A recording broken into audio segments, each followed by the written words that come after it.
చెప్పండి సున్ను గారు, ఇది ఏ మండలం? ఇది డుమ్మిరిగూడ మండలం sir, Sagar unit sir, Kusumaguda వివో సార్. ఈ పొలం ఏమొచ్చి చెడ్డ కొత్తమ్మ సార్.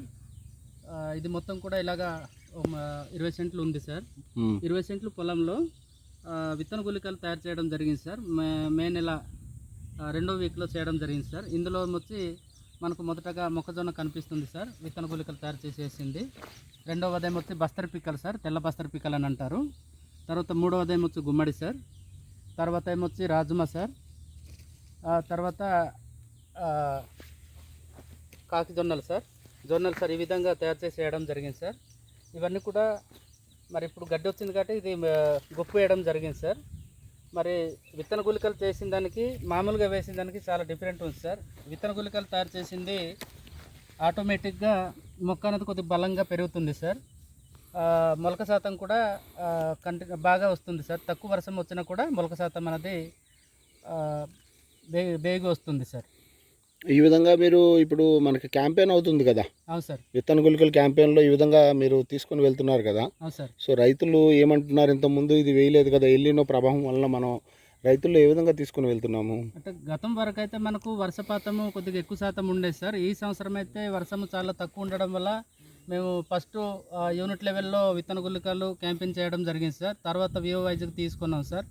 ఆ వివో పరిధిలో ఎన్నైతే గ్రామాలు ఉన్నాయో గ్రామాల వైజ్గా వెళ్ళి మేము ఈ క్యాంపెయిన్ ఏర్పాటు చేసుకొని ప్రతి గ్రామానికి కూడా 10 నుంచి 15 రకాల విత్తన గుళికలు తయారు చేసి ప్రతి ఒక్క రైతు పొలం కూడా వేయడం అనేది జరుగుతుంది సార్. వాళ్ళకి డైరెక్ట్గా వాళ్ళకి అవగాహన పరిచి వాళ్ళు విత్తనాలతోనే మేము తయారు చేసి ఇవ్వడం అనేది జరుగుతుంది సార్. అంటే ఇప్పుడు మీరు ఒక ఎఫ్ఎంటీ ఎంతమంది కలిసి వెళ్తున్నారు, మీ ఎట్లాగది? మేము మా పరిధిలో ఉన్న పంచాయతీ పరిధిలో సచివాలయము, విహెచ్, విఏ గారు, అలాగే మా కేడర్ టీము, ఆర్వైఎస్ఎస్ టీము, అలాగే మాకు డిస్టిక్ లెవెల్ నుంచి మనకు ఎన్ఎఫ్ఏ సుధాకర్ గారు, ఎంటీ గారు వాళ్ళు ఆధ్వర్యంలో కూడా కొన్ని చోట్ల అయితే అటెండ్ అవుతున్నారు సార్. అంటే ఇప్పుడు మీరు ఉదయం అంటే మీకు ఎంతమంది ఐసీఆర్పీస్ ఓల్డ్ అండ్ న్యూ కలిపి? మొత్తం కలిపి నాకు 6 మంది ఉన్నారు సార్. ఈ 6 మంది కూడా ఒక గ్రామానికి ఆ రోజుకు ఎర్లీ మార్నింగ్ వెళ్ళిపోతున్నాం సార్. ఎర్లీ మార్నింగ్ వెళ్ళి మళ్ళీ ఈవినింగ్ వెళ్ళి చేస్తున్నాం సార్.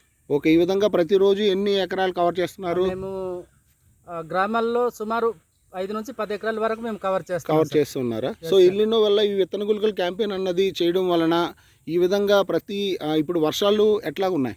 వర్షాలు అయితే మనకు ఇప్పటికి సుమారు ఒక 10-20 వర్షాలు పడిపోవాలి సార్. కానీ ఈ సంవత్సరము 10 నుంచి 15 కూడా ఇంకా పడలేదు సార్. అందుకోసమని మేము ప్రధానమైన పంటలు మొక్కజొన్న, అలసందలు, అనుములు, కంది, జొన్నలు ఈ కొద్దిగా గట్టిగా నిలబడేలాంటి విత్తనాలు ఎంచుకొని వాటిని మేము విత్తన గుళికలు తయారు చేసి రైతులకు వేయించడం అనేది జరుగుతుంది. సో ఇప్పుడు ఈ వర్షాలు లేకపోయినప్పటికీ విత్తన గుళికలతో వేసిన వల్ల ఈ పంటలన్నీ చక్కగా ఉన్నాయి కదా. చూడండి సార్, మరి మనకు కలర్ కనిపిస్తున్నాయి సార్. ఈ విత్తన గుళికలు తయారు చేసిన ఎంత బలంగా ఉన్నాయో, వర్షం లేనివాడలో కూడా అవి చాలా బాగా ఉన్నాయి సార్. వర్షం తక్కువ ఉన్నప్పటికీ కూడా విత్తన గుళికలతో వేసిన పంటలు చాలా బాగున్నాయి సార్.